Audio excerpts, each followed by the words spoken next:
তত্ত্বাবধায়ক সরকারের অধীনে স্থানীয় সরকার নির্বাচন চায় না বিএনপি। স্থানীয় সরকার নির্বাচনের এখতিয়ার তত্ত্বাবধায়ক সরকারের থাকা উচিত নয়। ঐক্যমত্য কমিশনের সঙ্গে দ্বিতীয় ধাপের সংলাপের বিরতিতে এমন কথাই জানিয়েছেন দলটির স্থায়ী কমিটির সদস্য সালাউদ্দিন আহমদ।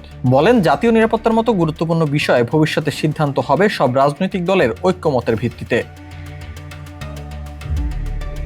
বিএনপির এই সিনিয়র নেতা বলেন, কমিশনের সুপারিশ ছিল আস্থা ভোট, অর্থ বিল ও সংবিধান সংশোধন সংক্রান্ত বিল বাদে বাকি সব বিষয়ে জাতীয় সংসদের সদস্যরা স্বাধীন থাকবেন। কিন্তু আমাদের দলীয় অবস্থান থেকে আমরা এই তিনটি বিষয় ছাড়াও জাতীয় নিরাপত্তা সংশ্লিষ্ট কোনো বিষয়কে এখানে অন্তর্ভুক্ত করার প্রস্তাব দিয়েছি। সংবিধান সংশোধনের বিষয়টি ছাড়া অন্য দুইটি বিষয় প্রায় সবাই একমত হয়েছেন বলেও এ সময় উল্লেখ করেন তিনি।